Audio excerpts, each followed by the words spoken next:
Հայ-ադրբեջանական բանակցություններում Հայաստանի ղեկավարության կողմից Ռուսաստանի միջնորդական օգնությունը դուրս բերումը ինչպես է ազդել բանակցությունների վրա։ 10.7% նշել է, որ լիովին դրական է ազդել այդ դուրս բերումը, 19.1% նշել է, որ ավելի շուտ դրական է ազդել։ Ավելի շուտ բացասական նշել է 24.5% եւ 36.1% նշել է, որ ընդհանրապես բացասական ազդեցություն է ունեցել, այսինքն մոտ 60% նշել է, որ այս Ռուսաստանի դուրսբերումը որպես միջնորդ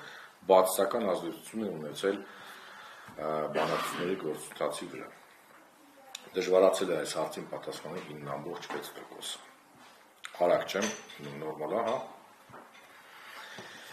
Հայերենական մեծ պատերազմում հաղթանակի օրը մայիսի 9-ը համարում եք կարևոր եւ տոնական օր։ 75% նշել է, որ այո, միանշանակ կարևոր եւ տոնական օր է համարում, 13.6% նշել է ավելի շուտ համարում են տոնական օր, այսինքն 80%-ից ավել նշել են, որ տոնական օր են համարում մայիսի 9-ը։ 5.9% նշել է, որ ավելի շուտ չեմ համարում տոնական կամ կարևոր օր, եւ 5.2% նշել է, որ միանշանակ ոչ օրը տոնական կամ կարևոր չեմ համարում։